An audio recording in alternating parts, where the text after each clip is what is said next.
Hey guys, welcome back to Magic TV. My name's Craig. It's 9 o'clock. It's time for a Talk Magic, and I have a super exciting treat for you guys today.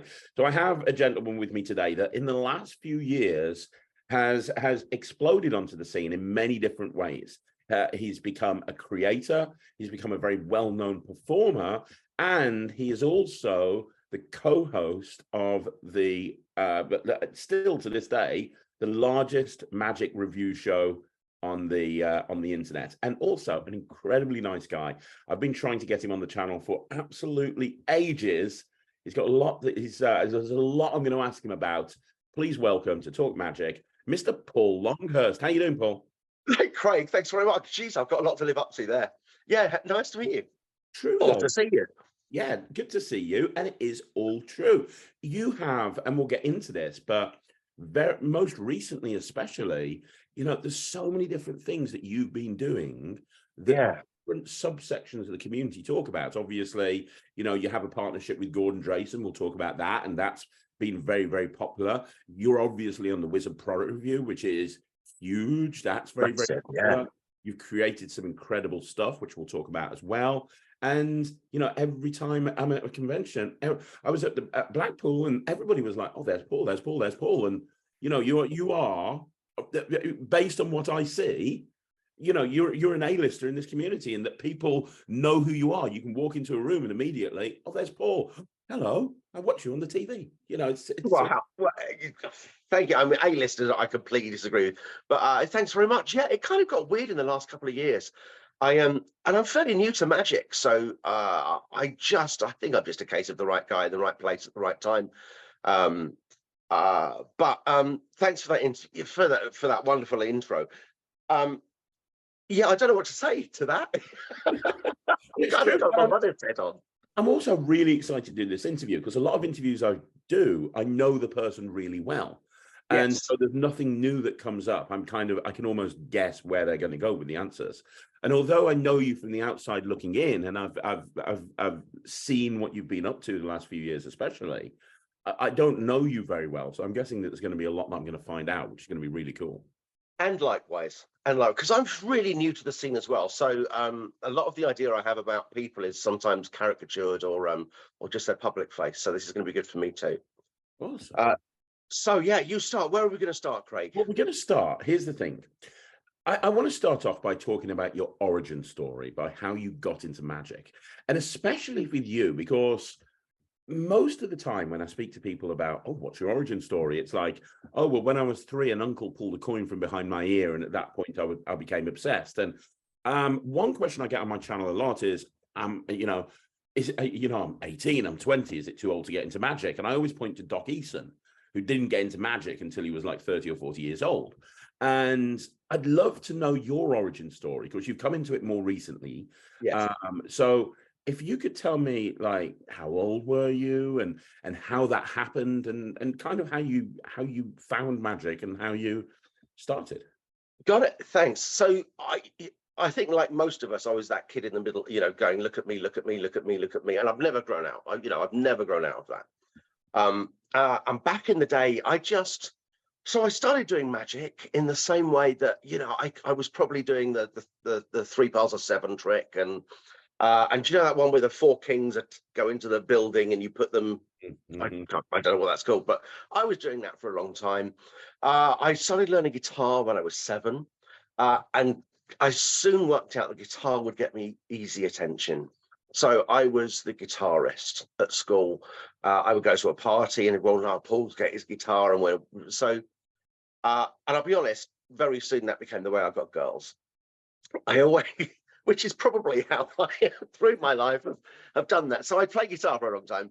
I also joined the local Amdrams, and because I just had a little bit of confidence about me, in Amdram, it's quite easy to get girls, I'll be honest, because most of the guys there are gay, and most of the females there are kind of, especially at that age, trying to work out who they are. And so just have a little bit of confidence. So basically through my teens, I was doing magic all the way through, but it was music and it was acting. And I did that, and I kind of obsessed about those quite a lot. And I ended up joining the Royal Shakespeare Company. Wow.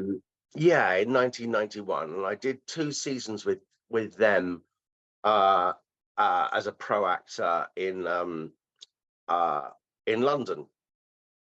Um, then I left there, and I kind of got a couple of touring acting jobs, started directing, and did all right at directing. I was still playing some music, but I just sort of obsessed about directing for a while. Left that, needed some money, got a real job, and I was a project manager in IT for a while, still doing acting on the side, all the way, just, you know, being a magician. Um, Sorry, not being a magician, all the time, just doing little bits of magic.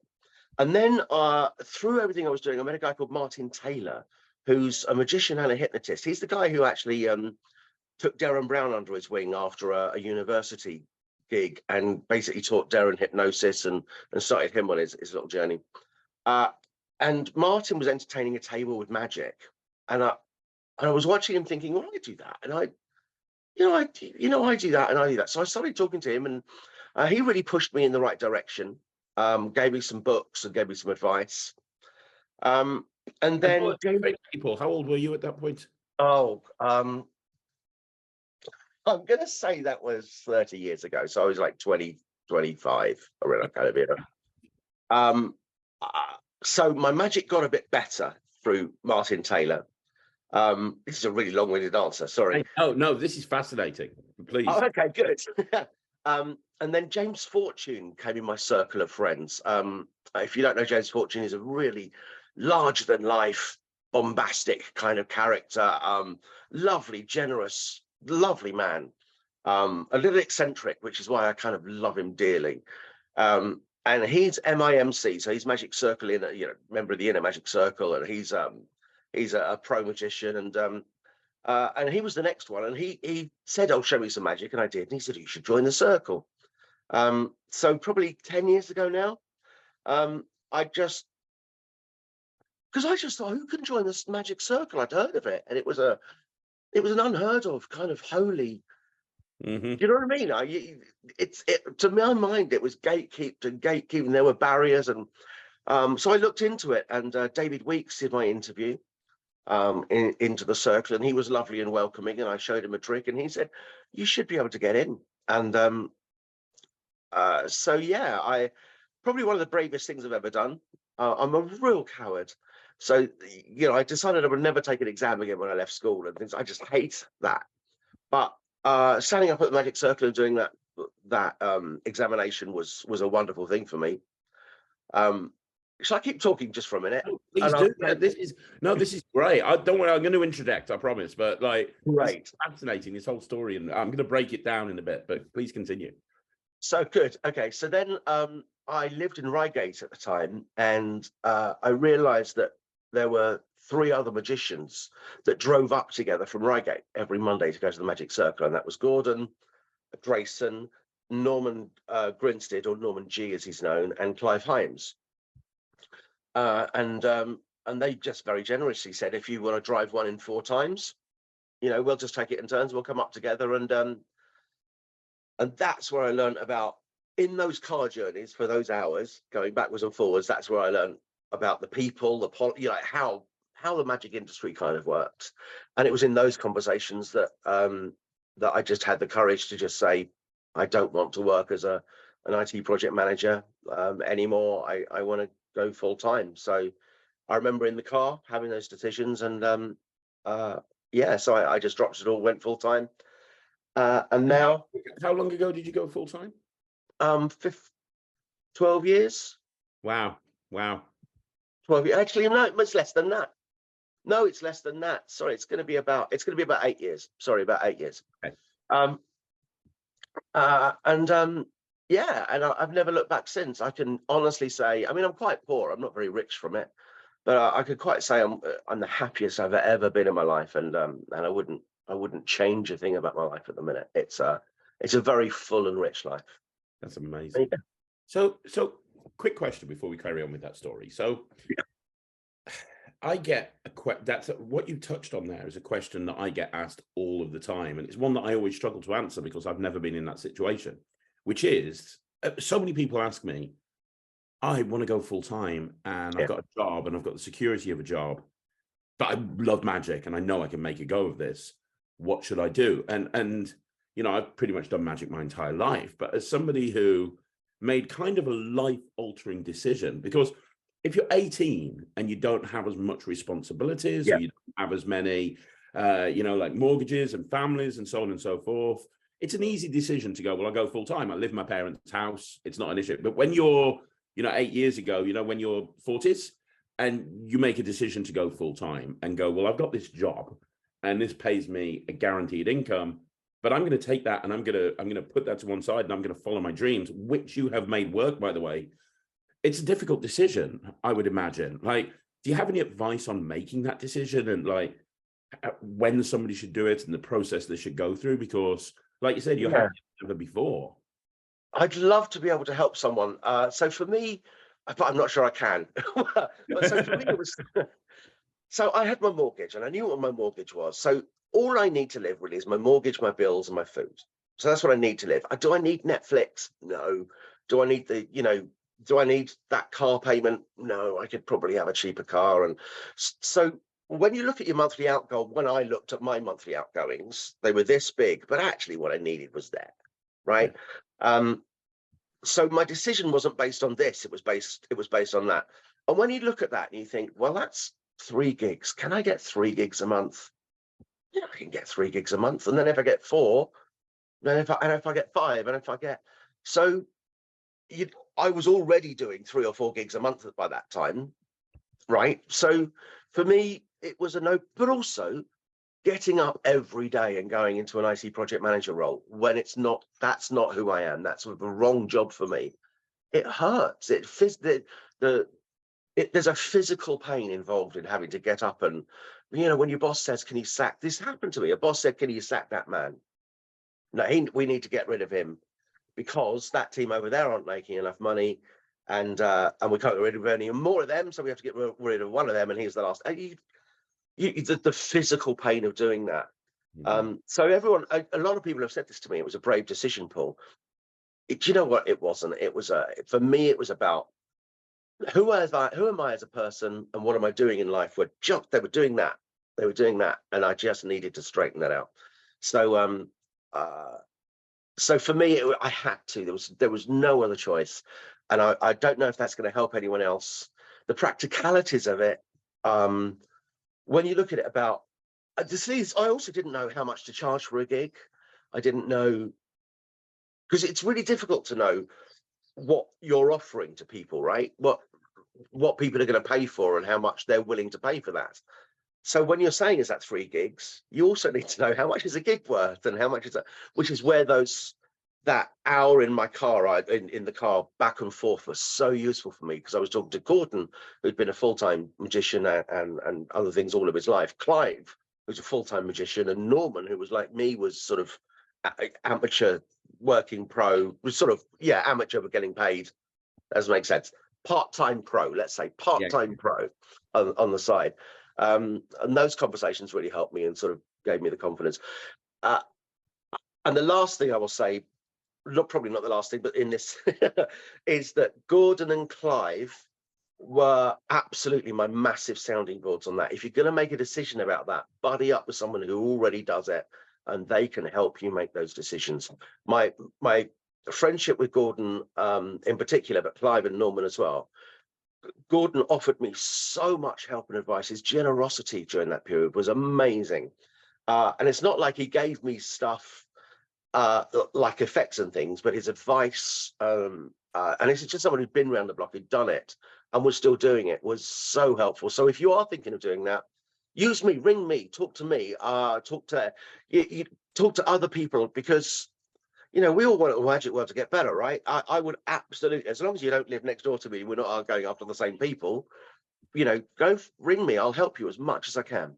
And I'm sure most other magicians I've met would do that. Yeah. Does that? I don't No, know. that totally makes sense. That really does. Yeah, yeah. And it is a very inspiring story.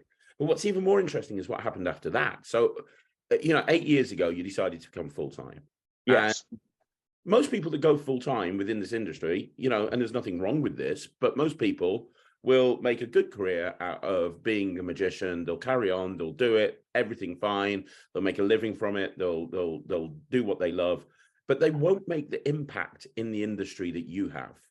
In the most magicians wouldn't be the co-host of the Wizard Product Review. Most magicians wouldn't be creating magic. I know for a fact, from being in this industry a long time and speaking to so many people, very few magicians actually create and release magic.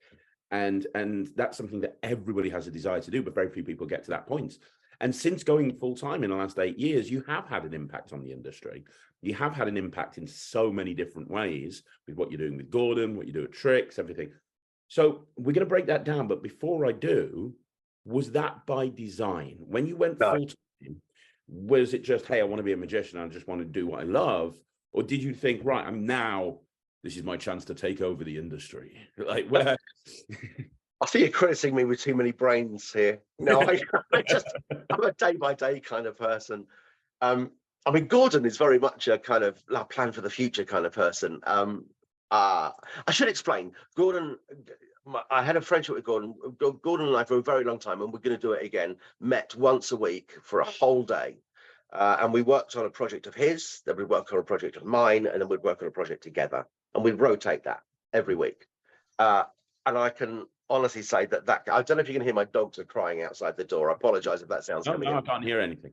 Oh, good. Okay, so the that process actually forces you to work on something. So working on something for Gordon, because I had various IT skills and a completely different approach to Gordon. I'm a very up in the clouds. Wouldn't it be great if? For Gordon's a very let's do it, A, B, C, D, E. And you need both of those, right? You need both of those, I think. So working on Gordon stuff, I would learn things, and then I was forced to come up with my own. What do I need to do? What do I? Which is hard, right? But if you're forced to do it once a week by someone who's holding you accountable to do that, right, you're going to come up with ideas. You're going to have to, just because, and they might be rubbish ideas, but I tell you what, that rubbish idea later comes back as a good idea when it's paired with something else. So that you never, and then we decided to work on something together. So we created Pip and Pool, and maybe we'll talk about that a little bit later. It all started though, before I was a pro. I bought Greg Rostami's amazing app, Inject, which I hope everyone has bought. It's incredible. Yeah, it's beyond. But back in the day, the input method using swipes was horrible. Greg, bless him, had come up with an input method using swipes, and it was, you couldn't. And it was very hard to use the swipe method. Yeah, it stopped me using it, and it stopped a few other people I know on the forums using it. And I was on a train one day, and I just suddenly thought, I don't credit, as I said, I'm not a great thinker at all, but the connection of the clock face and the swipe came together, and I just saw on a train, why don't we just swipe like this? And to me, it seemed a fairly mundane answer. So I posted it on the forum. I created the clock swipe method, and I posted it on the forum. I said, look, if that helps anyone, let's go. And then the whole community just went, oh my God, this is the most incredible idea I've ever seen. And they took it up, and they kind of, and I just thought, it's an all right idea. But suddenly people were talking to me saying, can we use your clock swipe method? Can we use clock? And I didn't understand what was going on. So I just went, by all means, please take that. So quite early on, it just so happened that I created something that made a little bit of a difference to a very burgeoning app community at the time. And that meant, the stipulations I said was everyone can have the clock swipe method. If you don't know what that is, it's a way of entering high numbers, cards, or basically numbers or cards into a mobile phone just by simple swipes onto the edit. It's a very compact, efficient way of doing it. But it's very easy to learn as well. It's one of those concepts that as soon as you get it, you can run with it. So where was I going? So my two stipulations were, feel free to use it, but just please credit me, because I suddenly thought, oh, I can get my name known. Let's, right, by accident, but let's do it. And also, can you please just send me a copy of that? That's fair enough. Yeah, and then you can use it. Bare minimum, yeah, that's great. So by the time I started as a pro magician, I probably had 25, 26 magic apps on my phone, Wow. right? Wow. None of which I was using properly, none of which I knew how to use. But yeah, and that's continued. That's continued. So now whenever a magic app uses the swipe input method, and most of them do, people send me a copy of it. So I set it up with all these apps. And I don't know about you, Craig, but I don't know how many apps you've got, but there's some of them are brilliant. And I just never quite got my head into what's the URL for this one? What's the code? I've got a number that I put in for inject, but it's not the same as the one I use for Genius. You know, so I rang up Joshua, who was sorry, I've migrated into talking about apps now. I rang Joshua, You're who talking was about Joshua Riley. Yeah. Riley, thank you, yeah, who's an app creator. And I said, look, what if we just did a fake Google screen? And it had a Google search results screen, and all of those search results just took you to the URL for. So the Wikipedia one took you to your wiki test URL. The Google search bar was actually your inject input. And the Genius one took you to I can't remember what it's called. The music one, et cetera, et cetera, et cetera. So and what that would do is, so what you could do is you could take a spectator's phone, go to one URL that's easy to remember, and every one of your magic apps is on the spectator's phone. And in fact, what you could say is which one do you want to go to? I know dictate which magic trick you get. You could do that. Yeah. So he wrote that for me, and that was the first app I created. And what's nice about it is it's a solution to a problem. A lot of tricks that come out these days, they're derivative, you review magic, but that solves a real problem that people had, which is It did absolutely for me. And and it sold moderately well. So I hope it did for others. Yeah. That's great. That's great. So you've gone full time. You teamed up with Joshua to create this app, which was very popular. And Joshua obviously has now gone on to really great things with Murphy's Magic, and he works with Murphy's. You were involved in another app off the back of this as well, weren't you? The Instaprime. Yes, which is the Amazon app. I love that. So thank you. Yeah. So again, accident. I remember being on Lee Hathaway's boat with Ryland, and I just bought this the day before, and I was with I was on Lee Hathaway's boat with Ryland, and he said, "Hey, have you heard of this app?" And I was like, "Yeah, I've got it." And he's like, "Can you show it me?" And I showed it him, and he was like, "Oh my gosh, that's amazing." So yeah. So again, accident, Craig. I genuinely think most people have good ideas most days, right? The discipline is just writing it down or doing something about it. And that's certainly my experience. Every time I talk to people, they're coming up with good ideas and they just put them aside. They just let them go. Joshua rang me and he said, "We've finished Portal," which was the thing. "I've got a couple of weeks. Is there anything else you can think of?" And at the time I was filling in, I was literally doing the Portal line by line. Right. So I was saying, this is Wikitest, this is this app. And I'd got to Amazon. I said to Google, name the good apps. So I got to Amazon and there wasn't an app for Amazon. So I was talking to Joshua and I just said, when you're talking to your mates about Amazon, you talk about the reviews and you talk about the related products. Have you read the reviews for this product? Because they're really funny. These people on the internet are very funny. Or I've bought a lifeboat. Why does it recommend that I need a toothbrush? It's just like ridiculous. So I said, what about an Amazon app where you can force the review and you can force the related products? That's literally where that idea came from. Just a 2-minute chat. He said, "I've got some time." And I went, "Amazon, let's do that." So then we quickly realized that, and Joshua went, yeah, I'll do that. And I quickly realized that you could force physical products with this.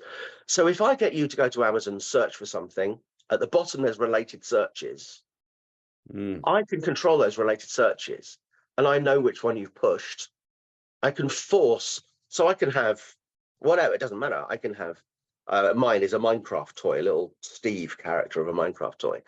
You go to that related products, and then that appears, that's been in that bag all along. It's in your pocket already. It's in that Amazon carry bag that I've just bought. It's a really good way of forcing a physical product. So what really lit my fire about this in the end was it's a mix between app magic and physical magic, right? And that's where that came from. So Joshua did a really good job of creating it. I have to say that at the moment the app is down. Yeah, at the moment the app doesn't work. Joshua has gone on to work for Murphy's Magic, and his energies and immense talents have gone in that direction. So what I've said to Joshua is, do you mind if I get someone else to help me get it back up and working again? And he was like, absolutely, that's absolutely fine, because he's doing his own thing. So we're going to re-release Insta Prime in a few months' time, a little bit bigger and a little bit better with a little bit more functionality. So I'll let people know about that. But anyway, yeah, that's where those two ideas came from. And yet again, as I said, right place, right time, right conversation, and then having support around me at the time in the form of Joshua to just kind of, put my arse in gear and get it done. Because I'm quite lazy, and unless there's someone holding me accountable to something, I just don't do it. I know how you feel. I really do.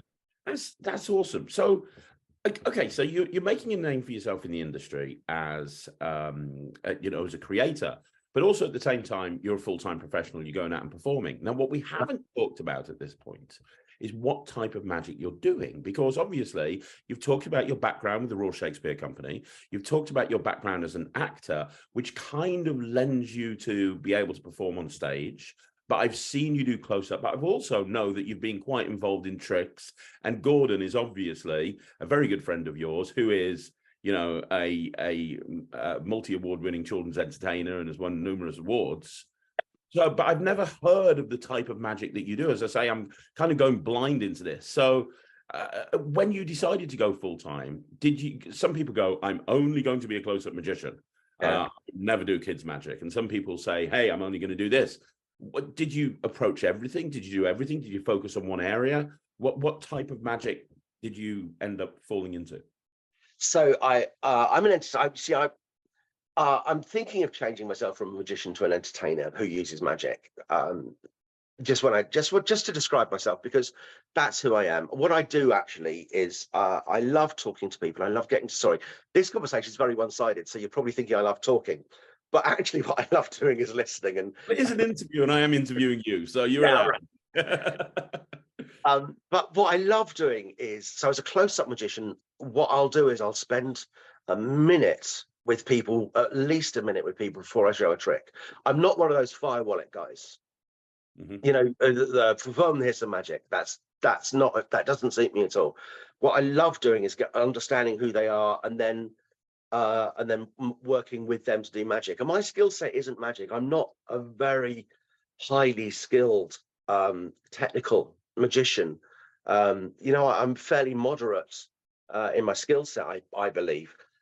But I think what I bring to the table is knowing people and entertaining them, and working out what it will take to entertain them, and then bringing that. So I love close up. I love the weddings, and I love that kind of approaching a set of people, understanding them as a group, and then working with them.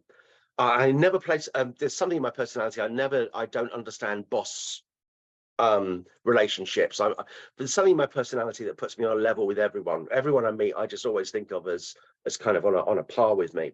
And I'm like that with CEOs as much as I am with window cleaners or whatever. So what I love to do is, as a group, we all create the magic together, and that's my thing.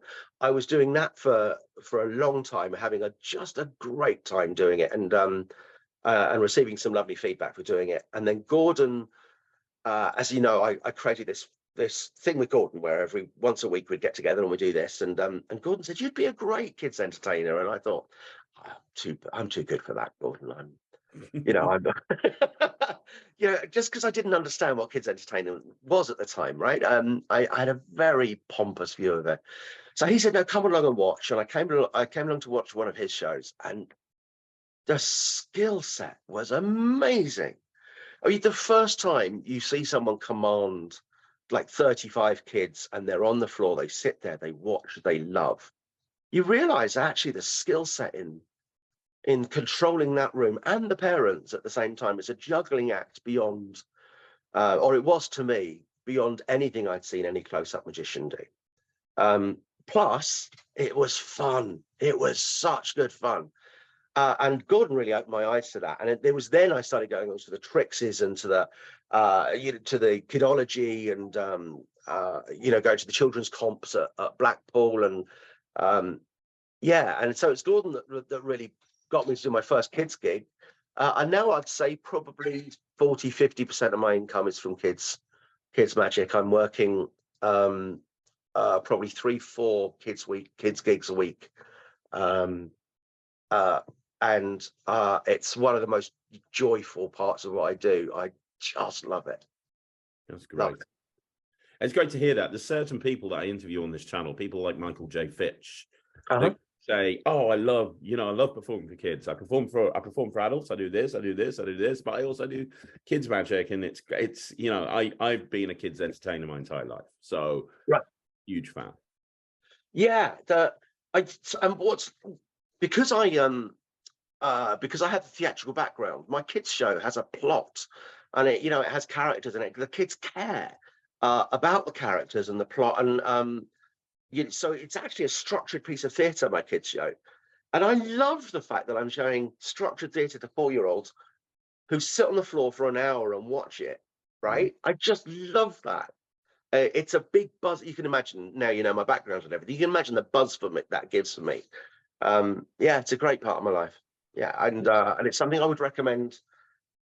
Anyway, it's a real leveler. Doing a kids show is a real leveler. It's a very different skill set, but you understand a lot about who you are and who you are as a person. The kids tell you very quickly and very easily, who you are, how you come across, what you're doing right, what you're doing wrong. I know, I completely agree with you. And I don't want to delve into your show because it's your show, but I don't mind. No, it's an open book. Don't worry. Cool. When you do a kids show, what's your approach in terms of the content? Because I see a lot of kids entertainers that focus on the kids, and there's nothing wrong with that. And it's like, hey, this is a show for the kids. I'm going to focus on the kids. And then I see other kids entertainers that make it so that their goal almost is the parents at the back of the room are going to start watching as much as the kids are, even though they want to chat, they're going to watch because there's things in there that although the kids love it, the adults are scratching their head as well. And it's more of a family show as opposed to a kid's show. And there's no right or wrong. I've got friends that do both. Where do you fall in that?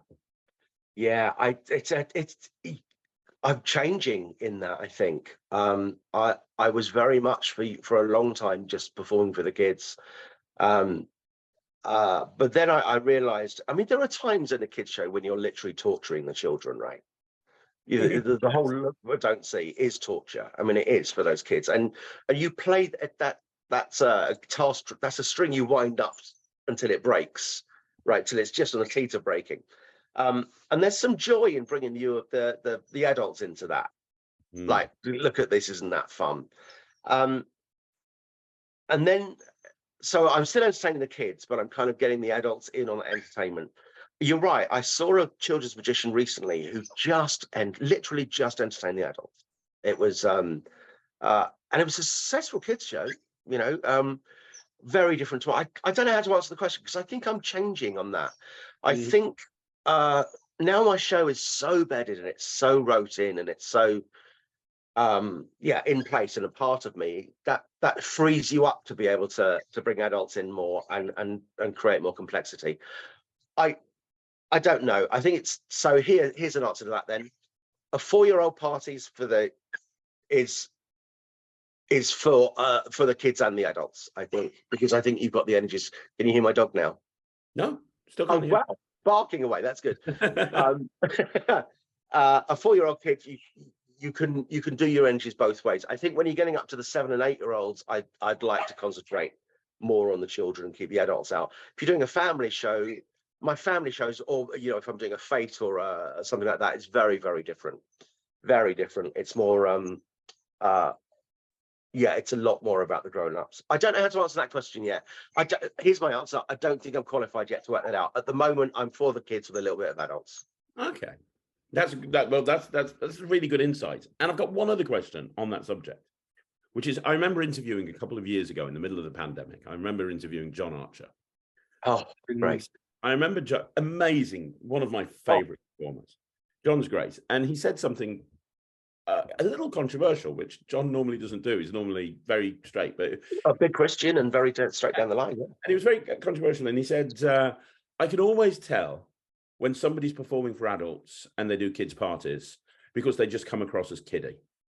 And I think that if you perform for adults, you shouldn't do kids' parties because the character that you have to portray when you're doing kids' parties affects you when you're performing for adults on stage or close up, whatever it is. And I, as much as I respect John, I massively disagree with that. And I 100% disagree with that too. yeah, I'd like to know what your thoughts are, because you do both. You just said 50% of your income's from kids, 50% from close up. So, you know, you go right down the middle of that line. Yeah, I do. No, very. So when I perform for children, I'm very much an adult, very, very much an adult. And for me, a lot of the comedy and and the story comes from the fact that I think children enjoy having small amounts of allowed power over adults. So what in my show I do, I let the children have. Let me explain my show a little bit. The show starts with disappointment. Uh, I can't do magic for them that day because, for whatever reason, for the younger kids, I do my younger kids show. My wand is, we had an argument last night, and because he wouldn't go to bed, and he's just, this morning my bunny rabbit disappeared. I don't know where my bunny's gone, and then that leads into a silver scepter because he's being naughty, right? So I have to put him to bed, and that's it. I can't do magic, which I'm so sorry. And what I'm doing is I'm leading the kids into, we'll do the magic, right? So I'm very much forcing them. And at one point in every party, a kid goes, we'll do it, I'll do it. Well, you can't do magic, can you? Yeah, we try it, and we try a very simple magic trick, and it works for them. Okay. Then every time from that point on, here's a very, very rough and high level story. From that point on, every time I try and do magic, I look silly. Every time they try and do magic, it works. But because I'm a grown up, I try and, so my character is, no, I am better than you. I can do it, right? The kids understand this is part of a performance piece of theatre. Believe it or not, they get that concept. This isn't real. And by the end of the show, I have the kids all chanting the birthday child's name. The birthday child waves the wand over the empty box, and I make a cardboard rabbit appear, and I pretend it's a real rabbit, and I'm the best, I'm the great. They go, no, Craig's the best, all right. And then that kid has made the bunny rabbit appear. So for me, I'm very much an adult when I do this, but I'm the victim. Okay, so I'm a little bit of a baddie, but I'm a likable baddie. And then what it does is that elevates the kid up. When I'm doing close-up magic with grown-ups, I love people. I just love people. So I try to just talk to them on their level, find out about them first. And as I said, I try to make it so I'm very much on a level with them. And that way, every time I perform magic, I do it slightly differently. I don't think the timings and the beats are ever exactly the same in every time I do magic. A lot of the time, someone will say something, and I stop that trick mid-trick because what they've said is actually going to be more entertaining. So we go down that route and that route. So no, I fundamentally disagree with John. On stage, it's very different. On stage, obviously, you have to command and have power. So I'm not. Yeah, I have different. So I'm a different person for each one I do. I don't find that hard personally. It's part of my character allows me to do that. But I think most people have that, don't they? I mean, I'm sure. I've seen you perform. Absolutely, I've never. No, I have seen you do a kids show because you were. How generous were you showing your kids show on Facebook? Well, I just thought it would help How somebody. generous is that? Who does that, Craig? Who does that? That's amazing. I tell you what, at the times I was telling people I was bigging you up for that. That's honestly amazing thing to do. But I've seen you do both. Of course, you're a different character when you do both. That doesn't mean you're both characters when you do either. Yeah, I totally agree with you. And the other thing about me is, as I said, I will stop a trick halfway through. For me, the entertainment is more important than the magic. So if Yeah. something becomes more entertaining, I will sometimes forego that magic for the good of the group, or for the good of the entertainment. And that might be a failing in me. I don't know. Well, I think that, you know, yeah, I think that the magic should be a vehicle to entertain the kids. And the most important thing is the entertainment. And Yeah. I've seen kids entertainers in the past that have been focused on the magic, and it's almost taken over from the entertainment in a way. So I totally agree with you there. I think that the entertainment should be first and foremost. 100%. I mean, that's what we're paid to do, right? That's what we're paid to do. When people Google, they Google a children's entertainer. Rarely do they Google a children's magician. True. So, you know, that's what people are looking for. They're looking for entertainment. True. Okay. Yeah, I don't know if that answered your question or not. I felt it does, and then some. One thing I want to talk about with kind of this general thing is it Pip and Pool? Pip. And Paul. So tell us all about that, because I'm imagining that's come about from your weekly meetings with Gordon Drayson. 100%. So when Gordon does close-up magic, so actually this is a really interesting thing. Gordon found, and I found, and maybe you have too, that people would say, "Oh, it was a really great, you were amazing. Do you know any real magicians?" Yes. Right, after a kids show. Do you know any real magicians? Yeah. So Gordon quite early on created, I don't want to do a Gordon interview, but he created Pip Kennedy as his adult magic persona, separate to Gordon Drayson, so that when people searched, they didn't link the both, and they took him more seriously as a close-up magician.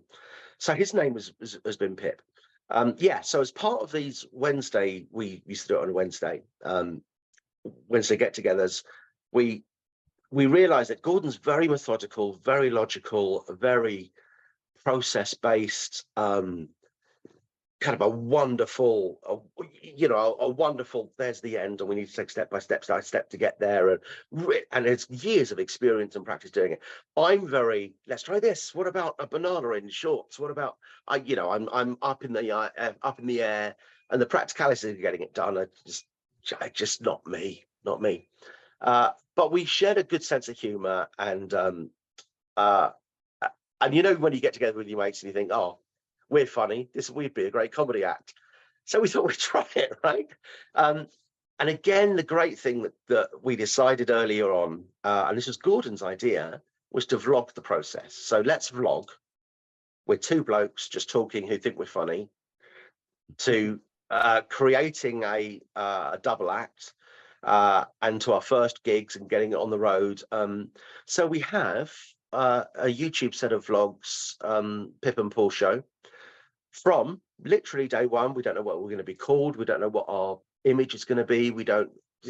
Here's lots of ideas, and us making all of those decisions all the way through to the TV show, through to the holiday parks and everything like that. So if anyone out there is looking just to see if that's interesting to anyone, how two people made that journey, we've got 30 odd episodes, maybe more, I don't know, of vlogs out there just showing how we did it.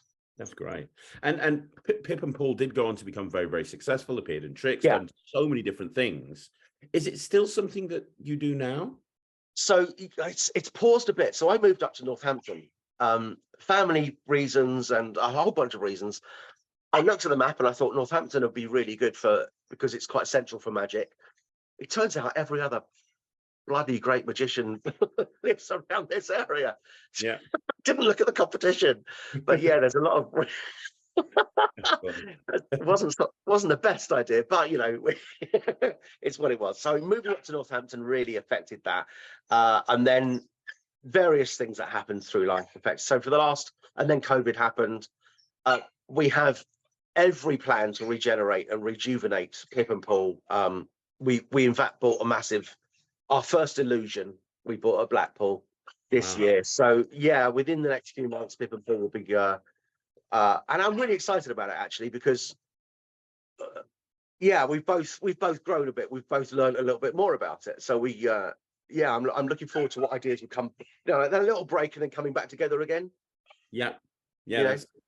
Yeah, absence makes the heart grow fonder type of thing. Yeah, but it's not like we're absent. But yeah, no, you're absolutely right. I think that the concept of Pip and Pool has, I think, has grown in that little gap. So I can't wait to get it back together again. Well, I think we'll start the blog again as well. Oh, that's amazing. So where can people see those blogs? If they just search Pip and Paul, Pip and Pool Show. I think we're Pip and Pool Show on Twitter and YouTube and the pipandpoolshow.com. It's Pip and Paul Show. Pip and Paul Show. Perfect. Yeah. Awesome. And strangely, in life, I'm an idiot and he's the sensible one. But we found out in the show that if he's the idiot and I'm the sensible one, it works better as the comedy. So there you go. I don't know how that works, but it is. That's that classic dynamic, that classic stage dynamic. Straight man and a and the comedy, the sort of the comedy sidekick, so to speak. Yeah, absolutely. Yeah, we do hark back to those 70s, 80s double acts because there was I do love when I see my favorite acts in magic are two-person acts. Like I love the Carl and Dave act. Carl, brilliant. Carl and Dave, they're amazing. They're one of my favorite acts, and obviously Young and Strange, and all of these acts. I do find when there's two people on stage, you can bounce off each other and you can almost make the show bigger, even if there's no additional props and it's just one little suitcase or something. Just the fact of having two people there can play it to a much bigger audience or make it feel a lot bigger. 100%, absolutely right. And a double act isn't two single magicians, right? It's two people coming together to create something bigger than the both of them. So that's what you're always aiming for. That's my other piece of advice for anyone who's doing it. It's not two people coming together. It's you're creating something bigger than yourself together. And I love that process. Yeah, it's a fun thing to get together with someone else who's honest with you, right? And who's accountable to you. Sorry, and you're accountable to them. And just say, what about this? What about that? And come up with something together. It's a lovely Well, I don't know how much you're working with Ryland at the moment, but the process of working with someone, it's just great. Me and Ryland actually do a two-person show. It's just that everything that he does in the public domain is about him, because I just wanted him to find his own way and not be linked to me.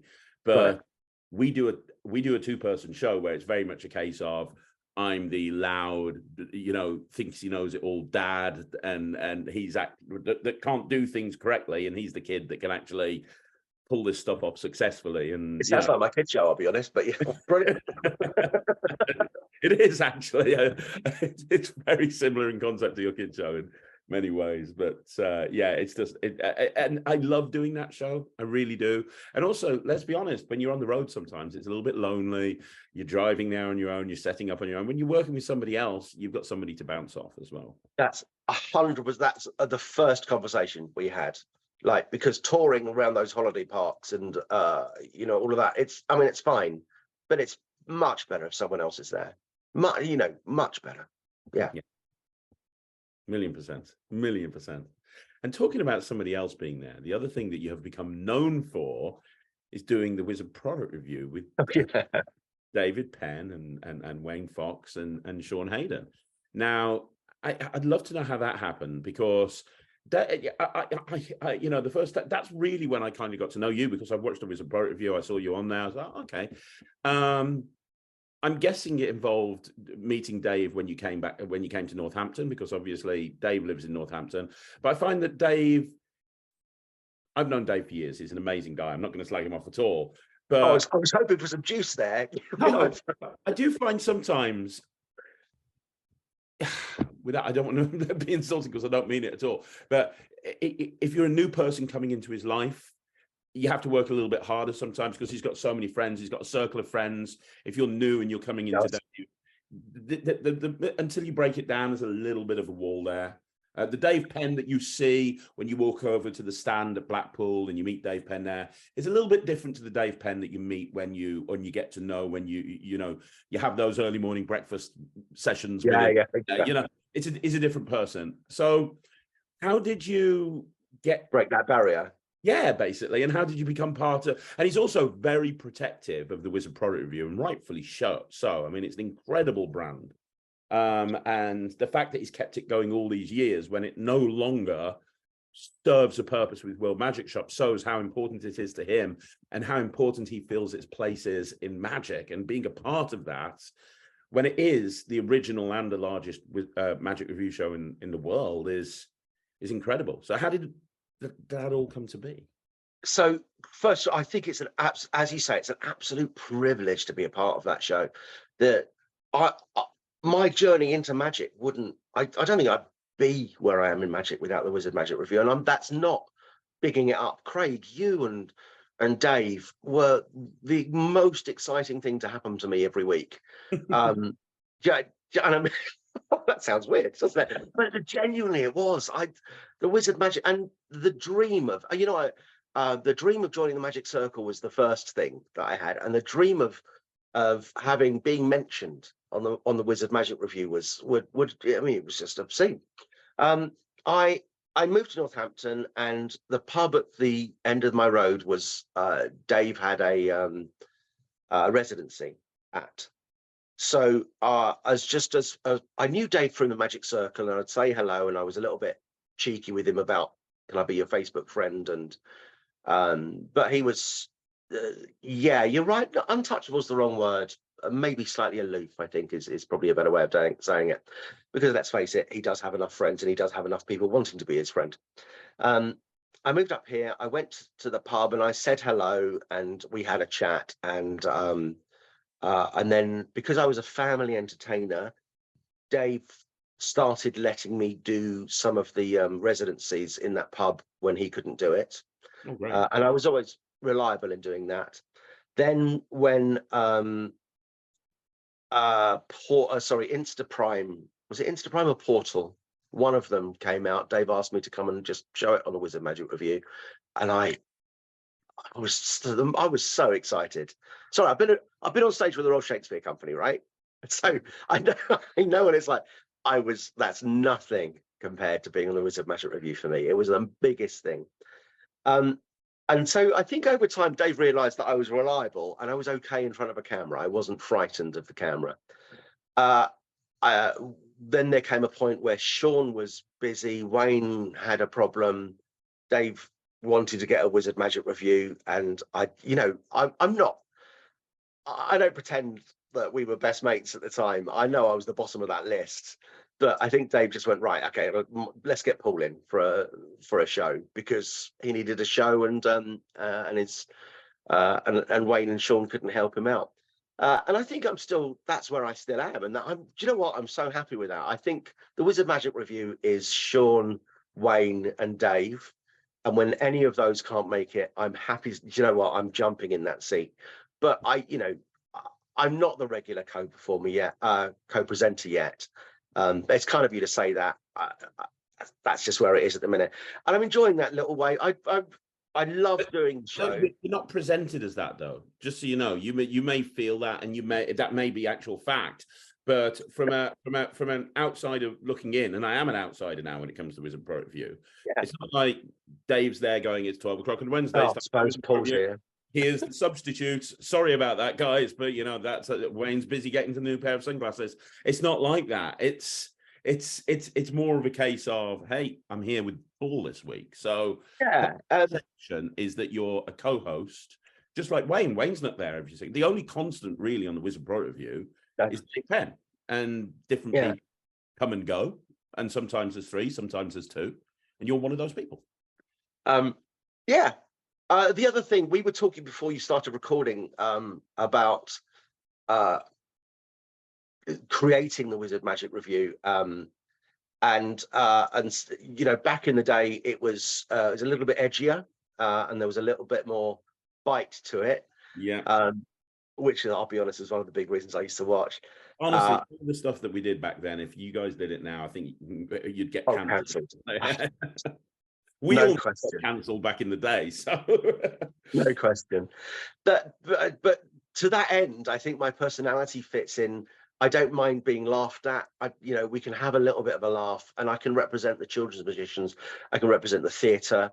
I can represent, the newbies or the newer side of the magicians a little bit. And I don't. The other week we were reviewing Heartbeat. I don't know if you saw that review. Oh, yes, yeah, I did with Illusionist with the pencil and yeah. Right. It turns out that has a long history. Mm. And it's one to my shame, I'm trying to learn as much as I can about the history of magic. I just didn't know that. So it turns out that I had a long history, and I don't mind being the guy who doesn't know that on that show. And just, they laughed at me a little bit. It's fine. I don't care. I quite enjoyed it. So yeah, so I think personality wise, that creating that element of the Word Magic show, Wizard Magic show it is now, isn't it? Has probably helped. So yeah, again, right place, right time, Craig. And just saying yes to things. There you go. That should be the subheading to this interview. Just take every opportunity when it comes. Yeah, just do it. Just do it. And I'm so lazy, so I don't know how it's worked, but it has. Amazing. That's fantastic. And that brings us to where we are now. You're outperforming successfully. Yeah. You do a lot. You continue to do a lot, as you say. You and Gordon are bringing the band back together at some point. You're relaunching Instagram. Everything. Relaunching Prime. Sorry. Everything's going fantastic for you. I've got one other question, which is, and I've got to know you a little bit through this interview, and I've got a feeling that you're not going to know the answer, but I'm going to ask it anyway. What's next in terms of what goals have you got? What things on your bucket list, your magical bucket list? Is there anything? Because I'm getting the feeling of, hey, you ain't got really that many goals, but you're going to say yes to cool stuff when it happens. But let's be clear right now, and I say this to a lot of people when I interview them, but it's really true for you, so I'm going to say it again.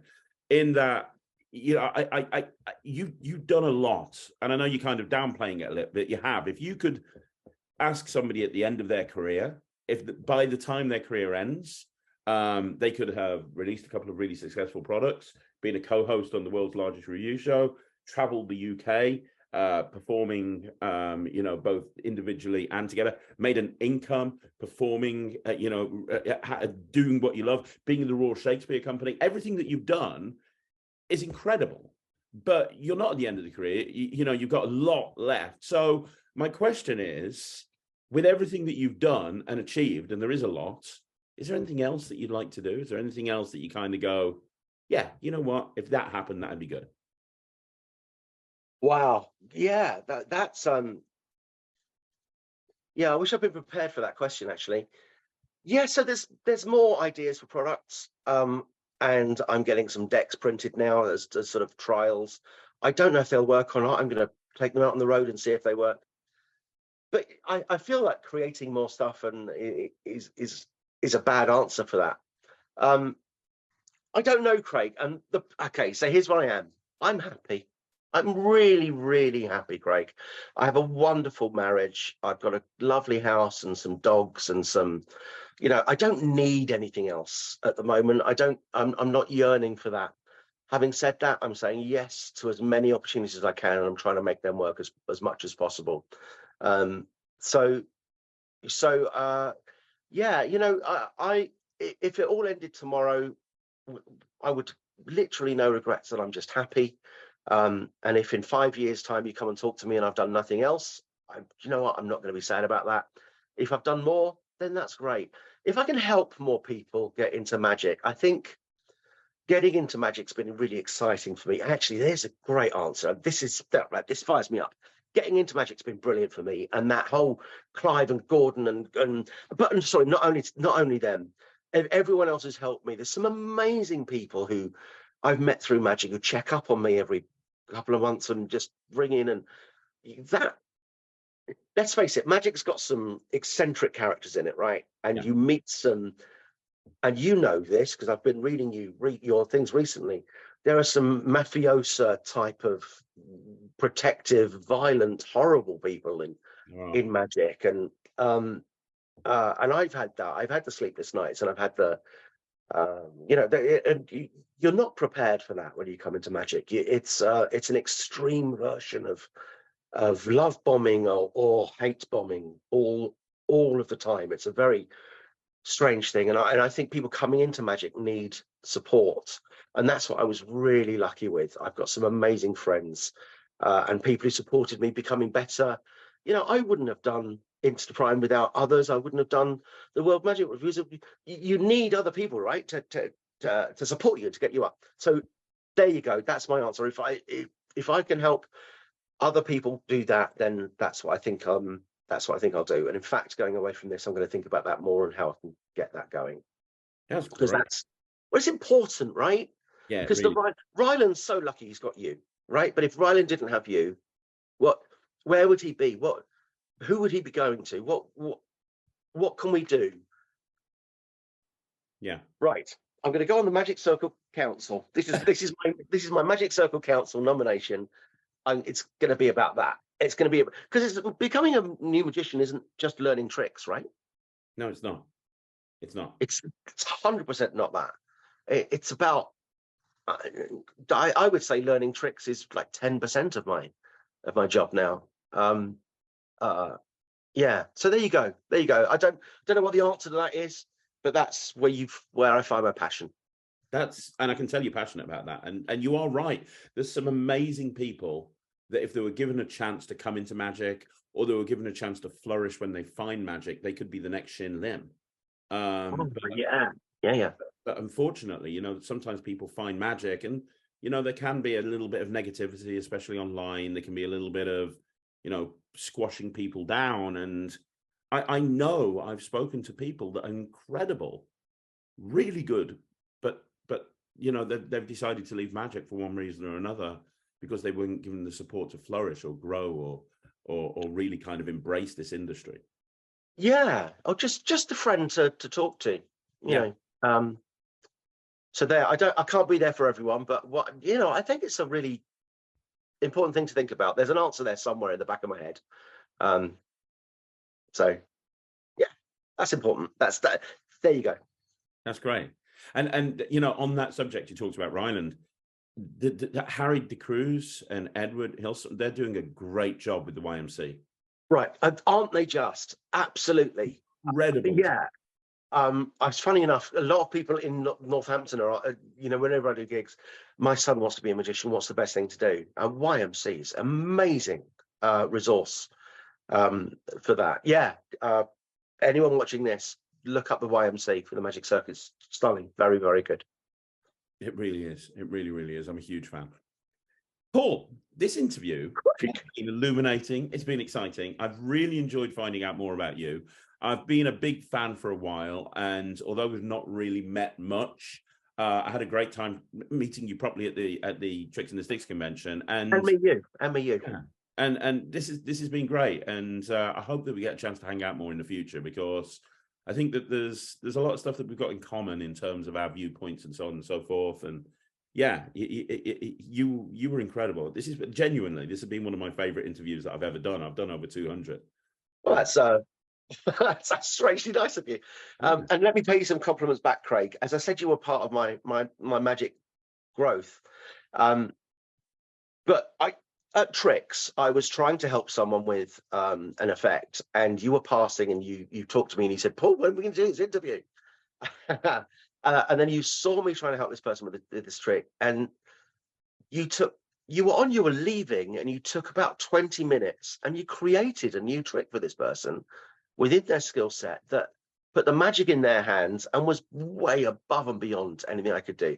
And as you walked away, I just thought, well, that's someone who, one, is passionate about what they do, but two, is generous and giving. And the more I look at what you do online, like, who puts their kids show online? Who does that, Craig? That's that's someone who puts generosity above self. And after watching you on the Wizard Magic Review for all those years, I didn't understand that side of your character. And the more I learn about you, the more I see it. So there's my compliment back to you. And it's genuine. And yeah, you're someone to be admired in the industry. And your ideas and your products, I don't know where they come from. I don't know how you do it. Well done. Yeah, credit to the industry. Thank you so much, Paul. That's pleasure. Really appreciate that. Means a lot. Well, you know what? If I can ever do anything to help, please let me know. But I want everybody who's been watching this interview to leave a comment down below. I want you to do a few things. First of all, leave a comment down below so Paul can see what you thought. Second of all, go and check out the Wizard Product Review, especially when Paul's on. It's way better than when he's there. Just don't tell Wayne I said that, or Sean. Third of Sure, all, go check out the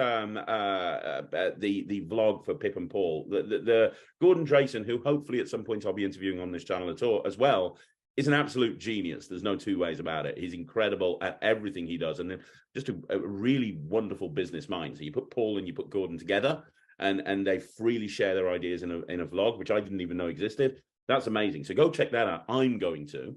And yeah, go make sure. Is there a way that people can find out about when Instaprime launches? Is there a so there's a Facebook group. Feel free to join the Facebook group, but I'll be posting it on the Magic Cafe, and you know, all of the things. We're adding a few secret special sauce bits to it as well. So it'll be the Instaprime that you loved before, plus if you already own it, you'll get all of those things. But yeah, we've got some new features coming, and I'll tell you about them offline, Craig. Okay, I'm excited. I'm very, very excited. I'm looking forward to that because Instaprime is a great app. But yeah, everybody, do all that stuff. Leave a comment down below. But Paul, one more time, thank you so much for coming on the show. Oh, you're so welcome, Craig. Yeah, let's meet up. I'd love that. Absolutely amazing. I would love to. Guys, on behalf of Paul, thank you so much for checking out Talk Magic. I'll be back again next Saturday with another Talk Magic. And I'll be back tomorrow with the Q&A and with a review show special. But I'll see you again. Thanks very much for watching. I'm Craig. This is Paul. I'm Paul. Magic TV. There you go.